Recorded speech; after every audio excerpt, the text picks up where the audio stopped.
오늘부터 창세기의 말씀이 시작이 됩니다. 그래서 오늘 창세기 1장 1절에서 25절까지만 오늘 말씀을 같이 나누겠습니다. 사람들의 가장 큰 궁금증이 인류는 어디서 시작했을까라는 질문입니다. 그래서 인류의 기원에 대해서 오래된 질문이 우리 가운데 있는데 철학자의 대답이 다르고 신학자 또는 생물학자 그리고 천문학자, 과학자들의 대답이 저마다 다 다릅니다. 가장 크게 대립이 되고 있는 것은 잘 아시는 대로 창조론과 진화론이 대립이 되어 있습니다. 창조론은 하나님이 인간을 창조하셨다는 거고, 진화론은 원숭이가 오랫동안 변화가 되어서, 모니터 좀 키워주세요. 원숭이가 오랫동안 진화가 되어서 인간이 되었다는 주장이 이제 진화론입니다. 창조론과 진화론도 여러 가지 이론들이 있습니다. 제럴드 라우 박사에 의하면 진화론도 4가지가 있고 창조론도 2가지가 있습니다. 진화론도 자연주의적 진화, 비목적론적 진화, 계획된 진화, 인도된 진화, 이렇게 해서 진화론도 크게 4갈래로 나뉘어지고, 창조론도 2가지 모델이 있습니다. 창세기의 족보를 가지고 연구했더니 하나님 6일 동안 천지를 창조하신 게 대략 1만 년 정도 된다. 이건 젊은 지구론입니다. 그리고 이보다 훨씬 더 오랫동안 하나님의 창조가 진행이 됐다. 이걸 오래된 지구 창조론이라 그럽니다. 그러니까 과학을 가지고 창조를 입증하려다 보니까 이렇게 진화론과 창조론이 서로 대결 구도가 되고 또 서로에 대해서 큰 입장 차이를 보이게 되는 겁니다. 100억 년이 넘는 우주의 역사가 100억 년이 넘는 것으로 추정을 합니다. 이 100억 년이 넘는 오랜 기간 동안에 우주가 차례대로 생성되고 만들어졌다고 보는 이론이고요. 또 지구의 나이를 46억 년으로 봅니다. 이 46억 년 동안에 단 한 번에 창조가 된 게 아니라 단계별로 차례대로 다양한 생물이 창조되었다고 보는 견해가 있습니다. 이러한 창조론과 진화론의 대결 속에서 왜 하나님이 이렇게 창세기 1장에서 3장까지 창조와 타락의 이야기를 써놓으신 이유가 어디에 있는가? 창세기 50장으로 볼 때 창조와 타락 이야기는 3장입니다. 그러면 전체 창세기의 분량에서 6%밖에 안 돼요. 우리는 1장과 2장의 창조의 이야기를 가지고 계속 인류의 기원이 어디에 있는가를 이론적으로 대립하고 있는 겁니다. 오히려 창세기에 더 많이 기록되고 있는 것은 아브라함과 이삭과 야곱의 이야기가 더 많이 기록이 되어 있습니다. 창세기를 우리가 Book of Origin이라고 합니다. 근원의 책, 시작의 책이라 합니다. 인류의 시작, 이스라엘의 시작, 죄가 시작이 되고 결혼이 시작이 되고, 그리고 왜 이런 여러 가지 언어로 나뉘어졌는가, 이렇게 인류의 여러 언어로 나뉘어진 근원 오리진이 설명이 되고, 전 세계에 이렇게 다양한 민족으로 나뉘어지게 된 그 오리진이 어디에 있는가를 창세기가 설명하고 있습니다. 그럼 하나님이 우리에게 창세기를 주신 목적이 어디에 있을까요?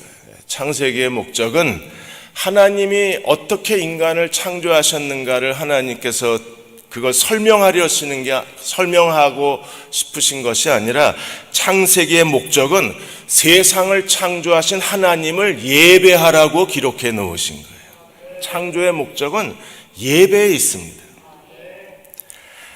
휘튼 대학의 음대학장이신 헤럴드 베스트 교수께서는 모든 건 창조로부터 시작해서 모든 하나님의 구속사의 기록은 예배에 있다 그랬어요. 인간의 존재적 가치도 예배에 있다 그랬습니다. 사람이 죽을 때까지, 태어나서 죽을 때까지 사람은 예배로 산다 그랬어요. 2가지 예배가 있는 겁니다. 계속 죽음을 향해서 가는 예배가 있고 생명을 향해서 가는 예배가 있을 뿐이지, 인간은 태어나서 죽을 때까지 예배로 산다는 겁니다. 그러므로 하나님이 천지를 창조하신 창조의 이야기도 우리가 예배적 관점에서 보아야 된다고 했습니다. 미르바 던 교수는 아예 창세기 1장에서 3장의 목적은 예배에 있다 그랬어요. 하나님의 창조가 진짜냐 가짜냐 그걸 이성적으로 질문하고 접근하라고 하신 것이 아니라 하나님이 세상을 창조하셨으므로 너희는 하나님을 예배하라고 기록하셨다는 거예요. 그러므로 창세기 1장에서 3장에 읽으면서 우리의 마음에 일어나야 할 거룩한 감동이 있다면 세상을 창조하신 하나님을 예배하고자 하는 거룩한 갈망이 우리에게 일어나야 합니다. 이걸 과학적으로 입증하겠다는 것이 아니라 세상을 창조하신 하나님을 경배하고자 하는 마음이 일어나야 정상이라는 거예요. 여러분, 로마서 1장에서 분명히 하나님을 알만한 지식을 하나님이 우리에게 주셨다고 그러셨습니다. 로마서 1장 19절에 하나님을 아는 지식의 기계장치를 우리에게 주셨는데 우리 어디에 주셨나요? 우리 속에 인간의 본성에 하나님을 아는 지식을 주셨고, 또 1장 20절에 로마서 1장 20절에 창세전에 그의 보이지 아니하는 것들 영원한 능력과 신성이 어디에 있어요? 그의 만드신 만물에 분명히 보여 알게 되나니 그들이 핑계하지 못할지니라. 그러니까 사람 속에 하나님을 아는 지식이 있고 하나님이 만드신 천지 만물에 하나님을 아는 지식이 있는 거예요. 근데 사탄이 이 하나님을 아는 지식의 자리를 전부 파괴시켜버린 겁니다. 하나님이 사람을 창조하셨을 때 사람의 본성에 하나님을 아는 지식을 두셨는데 만일에 원숭이가 진화가 된 거라면 하나님을 아는 지식의 기계장치가 없어지는 거예요. 원숭이인데 원숭이 본성에 무슨 하나님을 아는 지식이 있겠어요? 하나님의 능력과 신성이 하나님이 만드신 천지 창조 자연 만물에 들어있는데 이게 우연히 진화된 거라면 하나님을 아는 지식이 없어지는 거잖아요. 그러니까 사탄이 하나님이 자기를 어떻게 사람들에게 하나님을 아는 지식을 전달하는지를 알고 지식을 전달하는 두 개의 가장 중요한 지식의 통로, 사람과 천지 창조, 하나님의 자연 만물, 이 두 개를 전부 파괴시켜버린 거예요. 그러므로 우리는 지금 하나님이 천지를 창조하신 이 창조의 기사를 읽으면서도 하나님을 예배하려는 거룩한 기쁨이 없어요. 마태복음 13장 14절에 이사야의 예언이 그들에게 이루어졌으니 일렀을 때 너희가 듣기는 들어도 깨닫지 못할 것이요 보기는 보아도 알지 못하리라. 보면서도 알지를 못하고 들으면서도 알지를 못합니다. 완전히 하나님의 지식을 혼란스럽게 만들어 놓은 거예요. 우리는 창세기를 읽을 때마다 창조냐 진화냐 이 질문보다 그리스도인이라면 하나님이 천지를 창조하셨다는 건 계시적 지식입니다. 과학을 통해서 우리가 깨달아지는 게 아니라 예수 그리스도를 믿고 그리스도가 우리 안에 계시면 그리스도가 우리의 지식과 지혜의 보화가 되시기 때문에 그리스도가 내주하신 사람은 하나님의 계시로 아는 지식이 하나님이 천지를 창조하셨다는 거예요. 눈으로 보았기 때문에 아는 게 아닙니다. 과학적으로 이론이 입증돼서 우리가 믿는 게 아닙니다. 하나님의 계시로 하나님이 천지를 창조하셨다는 걸 우리가 믿고 아는 거예요. 그러므로 창세기 1장과 2장을 읽을 때 우리는 세상을 창조하신 하나님을 예배하고 하나님을 경배할 수밖에 없습니다. 우리가 창세기 1장 1절에서 2장 3절까지 하나님의 천지 창조에서 엘로힘, 전능하신 하나님이라는 엘로힘의 단어가 무려 35번이나 나와요. 엘로힘 하나님이 천지를 창조하신 겁니다. 그리고 6일 동안 하나님이 창조를 기록하면서 하나님이 마치 찬송가의 후렴구처럼 4번이나 반복되는 구절이 있습니다. 하나님이 말씀하셨다. 그대로 되었다. 하나님 보시기에 좋았더라. 저녁이 되고 아침이 되었다. 이게 첫째 날, 둘째 날에서 여섯째 날까지 정확하게 반복이 됩니다. 마치 찬송가의 후렴 같아요.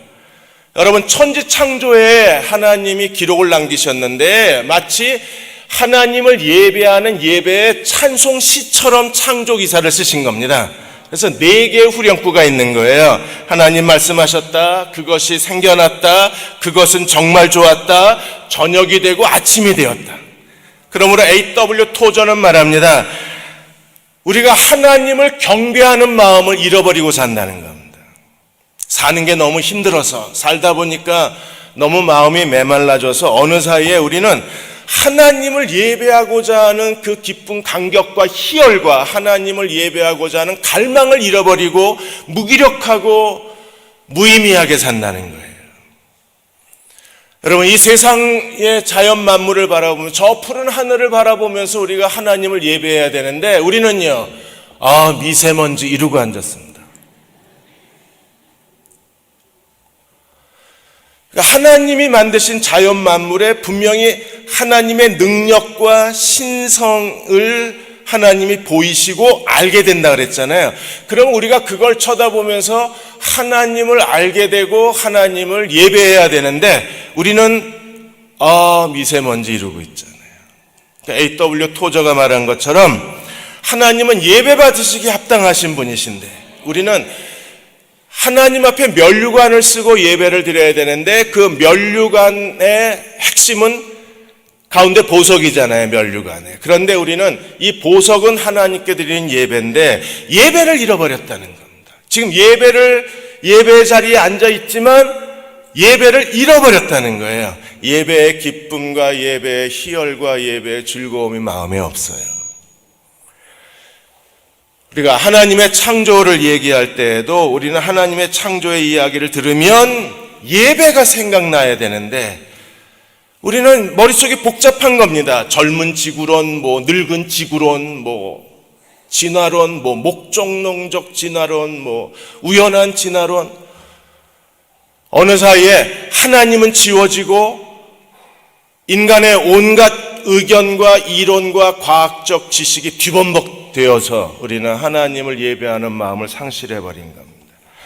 창조를 두고 버리는 과학적 논증, 당연히 필요합니다. 왜냐하면 지금 학교에서 진화론을 가르치고 대학을 졸업하게 된 사람들이 창조론자였다가 대학을 졸업하게 되면 창조론자 중에서 거의 70%가 진화론으로 넘어갑니다.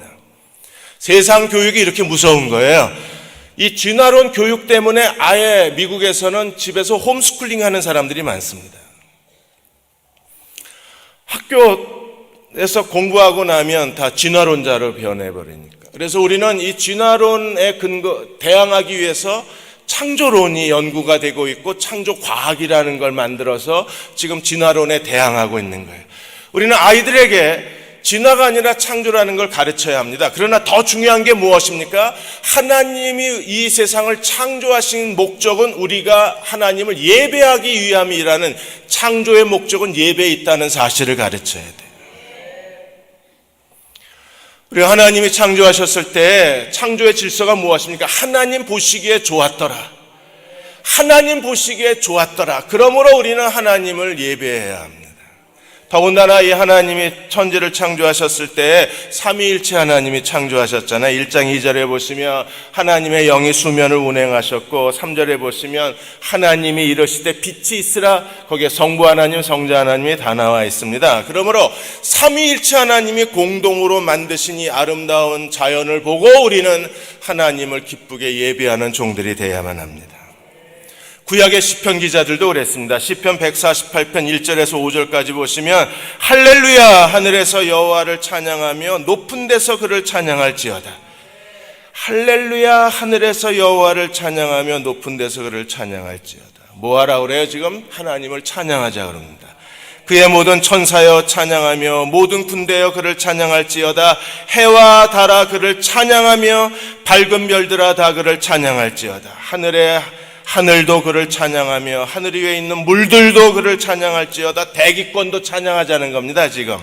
그리고 그것들은 여호와 이름을 찬양하면 그가 명령하심으로 지음을 받았음이로다. 창세기 1장 1절에서 2장 3절까지는 한 덩어리입니다. 그리고 2장 4절서부터 이제 다른 관점에서 여호와 하나님의 구원의 관점에서 창조기사가 1장 1절에서 2장 3절까지는 엘로힘의 관점에서 창조기사가 나오고 2장 4절에서 마지막 절까지는 이제 여호와 관점에서 창조기사가 나와요. 그러니까 1장 1절에서 2장 3절까지 엘로힘의 관점에서 하나님의 창조에 등장하는 중요한 단어가 전부 하나님의 완전수가 등장을 합니다. 엘로힘은 7호 35, 35번 등장합니다. 하나님 보시기에 좋았더라 7번 나옵니다. 땅이라는, 이 인간이 살고 있는 땅이라는 하레츠라는 단어가 21차례, 37, 21, 21차례 나옵니다. 낫이, 빛이 주관하는 낫이 14번, 빛이 7번 나옵니다. 그런데 하나님을 대적하는 어두움과 밤은 4번 나옵니다. 히브리 문학에서 4번은요, 세속적인 거, 하나님을 떠난 거, 그리고 하나님 앞에 더럽혀진 것을 상징합니다. 그래서 하나님을 떠난 것은 숫자 4로 표현이 되고 하나님께 바쳐진 것은 숫자 7로 표시가 되는 거예요. 그래서 한국이 얼마나 성경적 민족인가 보십시오. 우리는 죽을 사자라고 싫어하잖아요. 그래서 4층이 없어요. F층이지. 한국은 진짜 성경적인 민족입니다. 대한민국은 지금 죽을 사자입니다. 지난 24일 날 하루 동안에 일어난 일을 보십시오. 24일 날 트럼프 대통령이 일본 아베 총리하고 전화하고 미국 중국의 시진핑하고 전화를 하고 대한민국은 쏙 빼버렸습니다. 북한 사태에 대해서 논의하는데 정작 당사자인 우리하고는 한마디 얘기도 안 하고 일본하고 중국하고 아베하고 시진핑하고만 얘기를 하는 거예요. 트럼프 지금 신났습니다. 지지율이 40% 밑으로 떨어졌거든요. 근데 지난 2월부터 계속 김정은 북한 핵을 언급하기 시작하더니 요새는 연일 북핵에 대해서 언급을 하는 겁니다. 그래서 트럼프 지지율이 다시 50%가 넘어갔습니다. 이게 북핵 장사가 잘 되는 거예요. 트럼프가 이걸 정치에 눈을 떴어요. 야, 이거 괜찮네 하고 지금 연일 북한 핵에 대해서 강도 높은 이야기를 쏟아냅니다. 일본 아베는요, 마치 한반도에 정쟁이 나는 것처럼 막 지금 언론에 퍼뜨려서 일본 사람들은 지금 한국에 전쟁 나는 줄 압니다. 지금 자기가 마누라 때문에 정치 탄핵 위기에 처하게 되니까 그걸 극복하려는 거예요. 진짜 영리한 인간입니다, 이 인간은. 그래서 칼럼니스트가 뭐라 그랬냐면, 이거 제가 한 게 아닙니다. 칼럼니스트가 뭐라 그랬냐면, 한몫 단단히 챙기려는 얄팍함과 호들갑이라 그랬습니다. 제가 한 게 아니고요, 칼럼니스트가. 호들갑 떤다 그랬어요. 내가 봐도 호들갑입니다. 저같이 정치 무례하니 봐도 일본은 지금 호들갑을 떨어요. 왜? 이번 기회에 자기의 탄핵 이야기를, 여론을 잠재우고 평화 헌법을 바꿔서 일본이 전쟁하는 나라가 되려는 겁니다. 그래서 지금 미국하고 칼빈슨 항공모함하고 일본이 지금 같이 연합훈련하고 있잖아요. 미국도 정신 나간 사람들 같아요. 자기네들 진주만을 쑥밭으로 만들었는데 지금 같이 연합훈련을 하고 계신답니다. 죽을 사자입니다.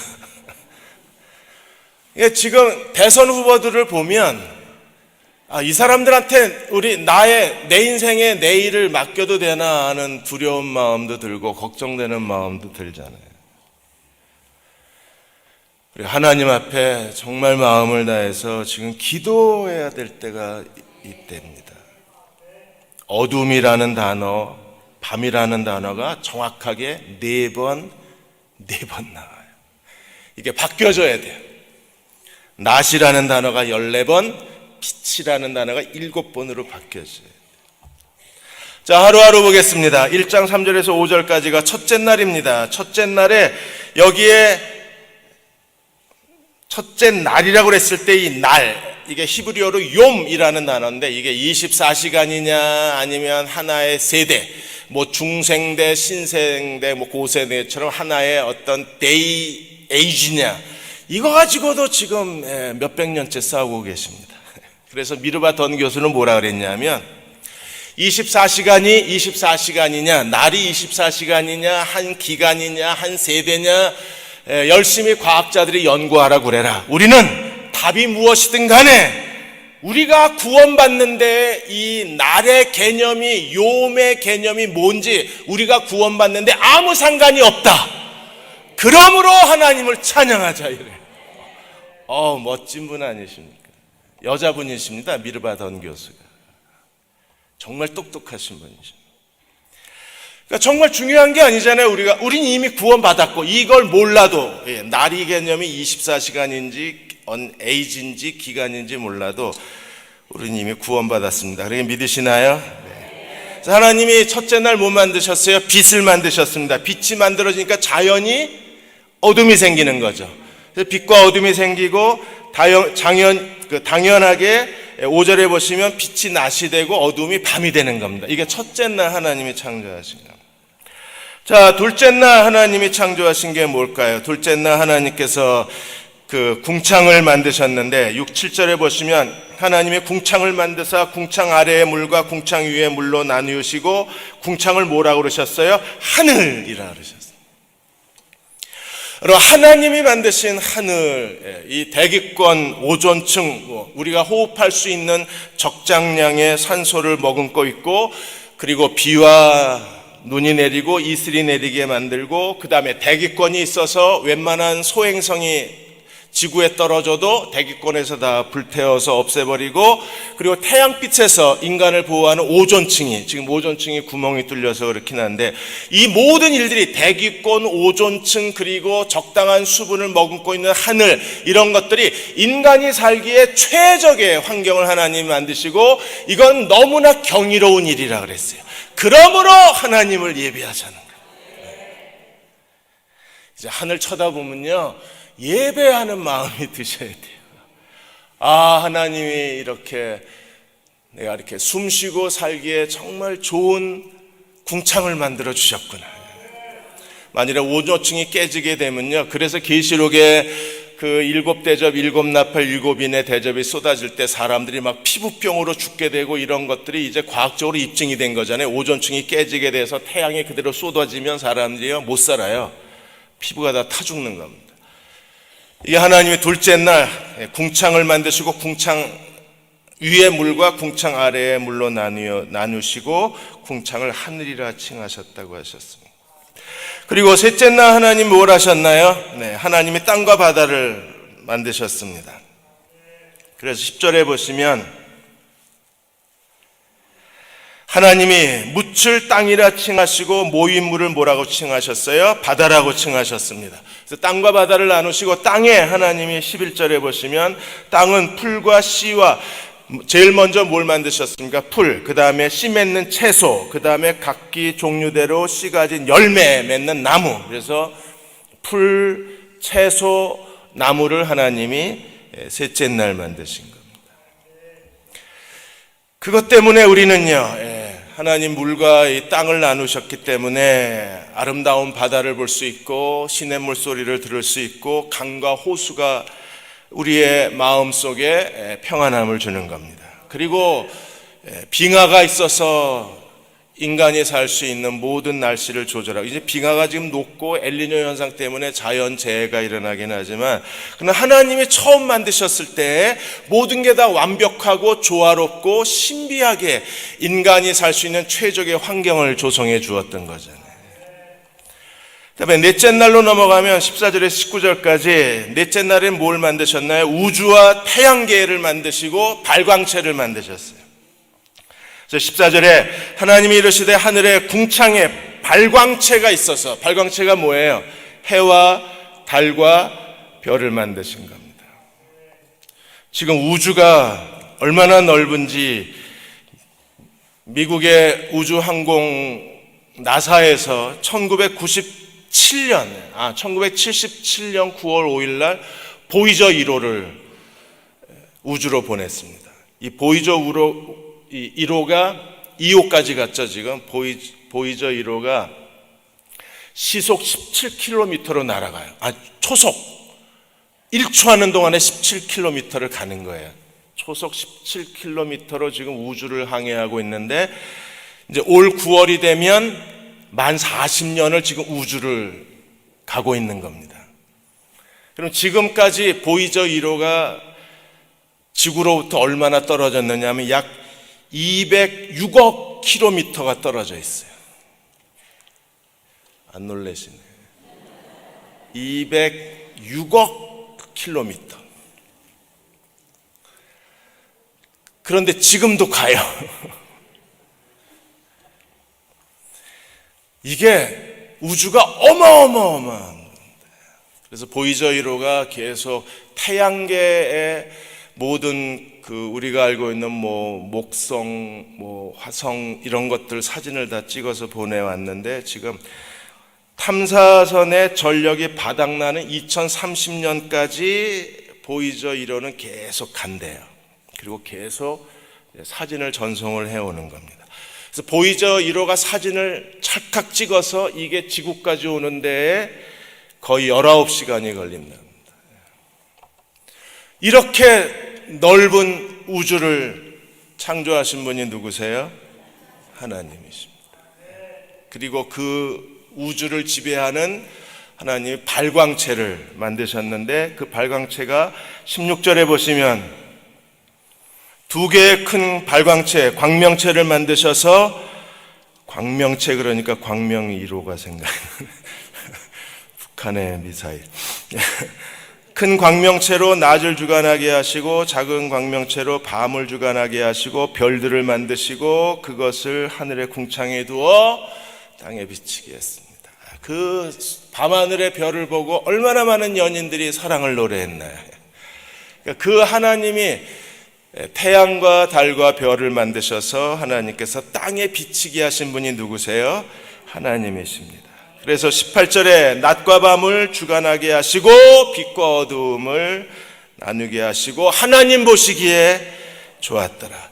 그러므로 지구가 자전하고 지구가 공전하면서 우리는 하루가 지나가고 달에 한 번씩 그 모양이 바뀌어지면서 달의 인력으로 인하여 바닷물의 조류에 밀물과 썰물이 생겨나고 밀물과 썰물이 생겨남으로 인해서 바다 생물들이 사는 거예요. 하나님이 태양과 달을 만드심으로 인해서 사계절을 만드시고 낮과 밤을 주관하게 하시고 추운 겨울 뒤에 다시 따뜻한 봄이 오게 하시는 것이 전부 하나님이 발광체를 통해서 사람이 살 수 있는 최적의 환경을 준비하시고 운행하시고 지금도 그 우주의 질서를 지키고 계신 거예요. 그럼 만일에 이게 갑자기 태양이 가다가 멈춘다면 어떤 일이 벌어지겠습니까? 태양이 가다가 멈췄어요. 4월 26일에서 5월 1일까지 수리를 해야 된대. 그래서 태양이 멈춰버렸어. 다 죽었어요. 인류는 전멸하는 겁니다. 근데 한 번도 태양은 AS가 필요하지 않고 달은 한 번도 기술자가 와서 달 고친다고 멈춰본 적이 없잖아요. 우리가 이런 하나님을 찬양하고 예배해야 되는데 그 마음을 잃어버렸어요. 이제는 예배가 생각이 안 나버리는 거예요. 다섯째 날은 뭘 만드셨나요? 다섯째 날은 바다와 하늘의 생물을 하나님이 20절에서 23절까지 만드셨습니다. 21절에 하나님이 큰 바다 짐승들과 물에서 번성하여 움직이는 모든 생물들, 그래서 큰 바다 짐승들, 바닷속에 큰 바다 짐승, 여러 고래들도 많이, 향유고래 이런 것들도 있겠죠. 그 다음에 물에서 번성하여 움직이는 모든 바닷생물 종류대로 다 하시고, 그 다음에 날개 있는 모든 새들을 종류대로 해서 바다와 하늘에 있는 바닷생물, 하늘의 생물을 하나님이 다 종류대로 창조하시니 하나님 보시기에 좋았더라. 호주의 생태학자들이 여러 그 호주의 생물들로 인해서 그 신기한 현상들을 계속 지금 보고하고 있는데, 사막의 물새에 대한 보고서가 있어요. 사막의 물새, 장다리 물대새가 있는데, 이 장다리 물대새는 평소에 해안가에서 살아요. 그러다가 호주 대륙 내부에 거기 말라버린 소금 호수가 있습니다. 이 소금 호수가 말라지다가 갑자기 비가 쏟아지면 소금 호수에서 아주 조그마한 새우들이 거기서 번성을 해요. 비를 맞으면. 그러면 장다리 물대새가 바닷가에 있다가 그 사실을 알고 날아가요. 내륙에 말라붙은 그 소금 호수로. 그래서 생태 조류학자들이 21마리의 새에다가 GPS가 달린 신호기를 발에 달았어요. 그리고 얘네들이 도대체 몇 킬로미터나 날아가나 보자 그랬더니 그 중에 몇 마리는 거의 1000km, 600km 날아간 새가 있고 1000km 날아간 새가 있고 2000km 날아간 새가 있어요. 2000km 밖에서 소금 호수에 비가 내려서 새우가 깨어나는 걸 아는 거예요. 2000km 밖에서. 어떤 제일 많이 날아간 새는요 2263km를 날아간 새가 있어요. 여러분 2263km면요 이 새가 서울에 있다가 홍콩에 있는 호수에서 새우가 깨어나는 소리를 듣고 얘가 2.5일 이틀 반 만에 서울에서 홍콩까지 날아가는 거예요. 이틀 반 만에. 이 새를 누가 만드셨어요? 이 하나님을 보고 우리가 예배를 해야지. 얘가 어디서 진화했냐, 얘 조상이 누구냐. 그리고 그걸 쳐다보면 예배하고 싶은 마음이 하나도 없어지잖아요. 이거는요 진짜 조족지혈입니다. 세 발의 피입니다. 사막에 사는 새는요 사막에서 새끼를 키우는데 어떻게 이 새끼에게 물을 먹이냐 하면 물을 발견을 하면 이 새가 물속에 몸을 담궈요. 그리고 한바탕 깃털에다 물을 묻힙니다. 네, 잘했어요.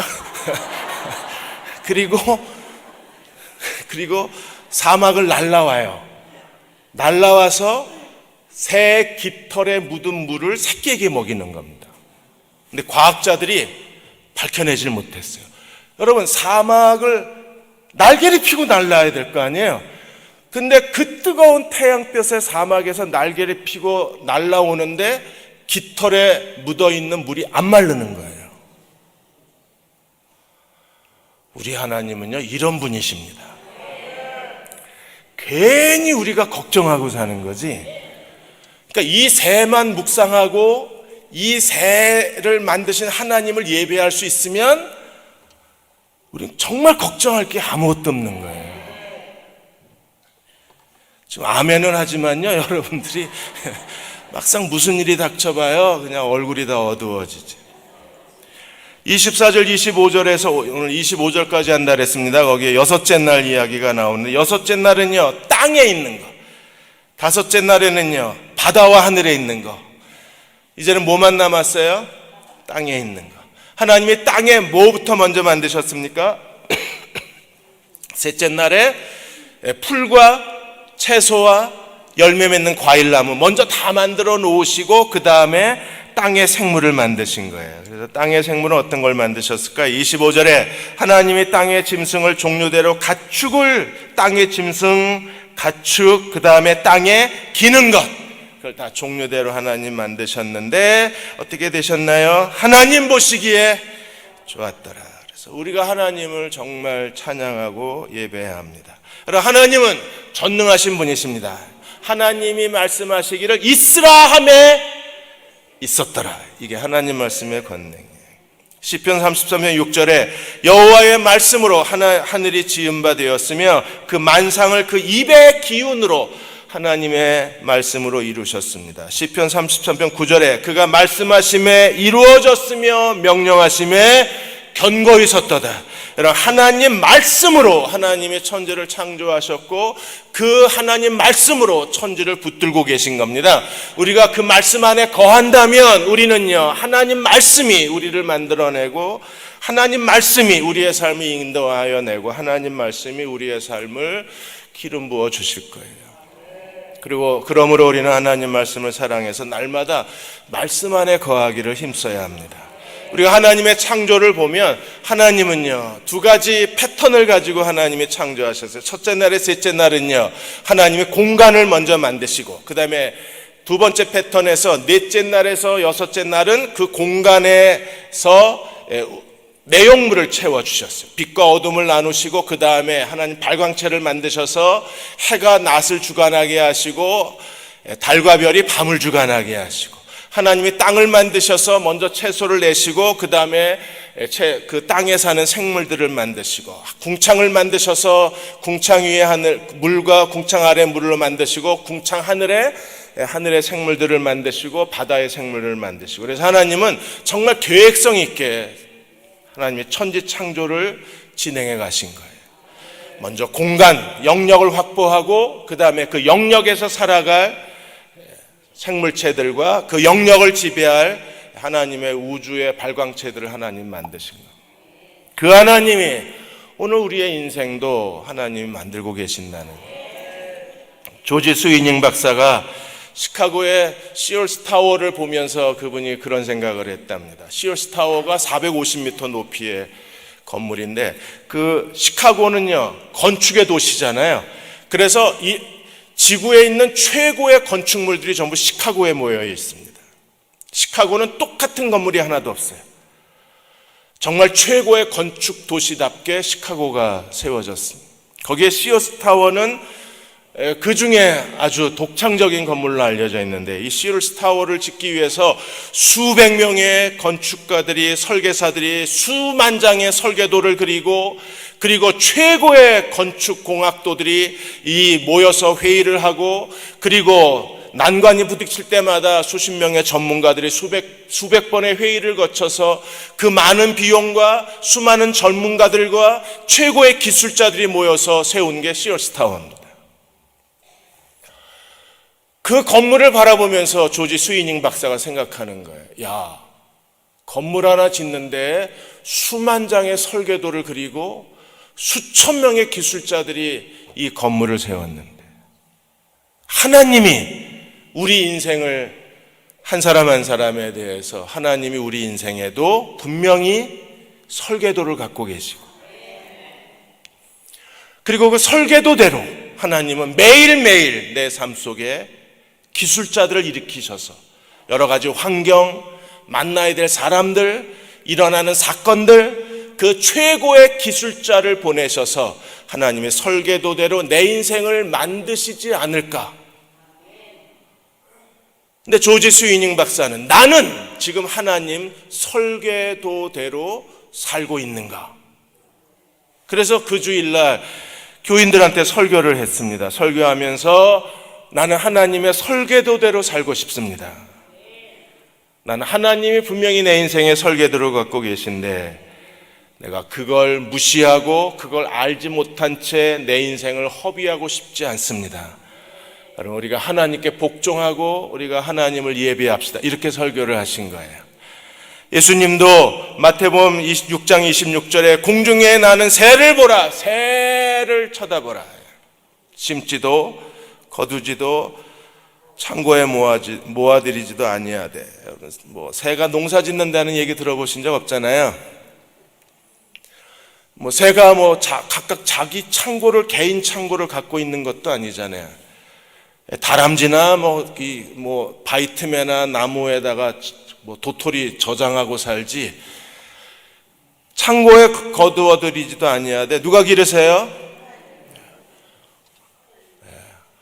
하늘아버지가 기르시죠. 그러니까 우리는 하나님이 만드신 천지 창조 자연을 쳐다보기만 해도 믿음이 생겨야 돼요. 야, 쟤도 먹이시는데 설마 나를 굶기시겠어? 분명히 하나님 뭐라 그러셨어요? 하물며 30절 한 번 더 26절에 너희는 이것들보다 귀하지 아니하냐 그랬죠. 내가 더 귀하죠. 누구보다? 참새보다는. 걔네들은 10원에 2마리씩 팔려나가잖아요, 이스라엘 땅에서. 나는 걔네보다 훨씬 더 귀한 존재입니다. 그러면 공중에 날아다니는 새를 먹이신 하나님이 당연히 나는요 더 잘 먹이시겠죠. 들의 백합화에 대해서도 예수님이 말씀하셨죠. 오늘 있다가 내일 아궁이에, 내일 간대요. 오늘 있다가 내일 죽는데요. 뭐가? 들의 백합화가, 들풀도 하나님이 이렇게 입히시거든 하물며 너희일까 보냐? 믿음이 적은 자들. 하물며 너희일까 보냐? 믿지 못하면 어떻게 되는 거예요? 믿음이 적은 자가 되는 겁니다. 사랑하는 여러분, 우리가 하나님이 만드신 자연을 바라보고 이거는 계시로 알아야 되는 믿음이에요. 하나님이 천지를 창조하셨다는 거. 저도 어느 날 그냥 알게 됐지, 제가 무슨 공부를 도서관에 처박혀서 이게 진하냐 믿어진 게 아니라 그냥 어느 날 그냥 하나님이 천지를 창조하셨대요. 그래서 아멘 이래버렸어요. 그냥 믿어져 버렸어요. 계시적 지식이라 그러는 건데, 우리가 거기서 멈추는 게 아니라 보면서 하나님의 그 능력과 신성을 깨달아야 돼요.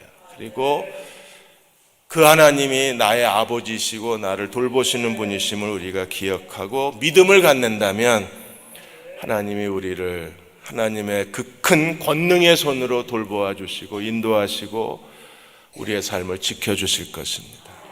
그 믿음으로 사는 저와 여러분 되시기를 주의 이름으로 축원합니다.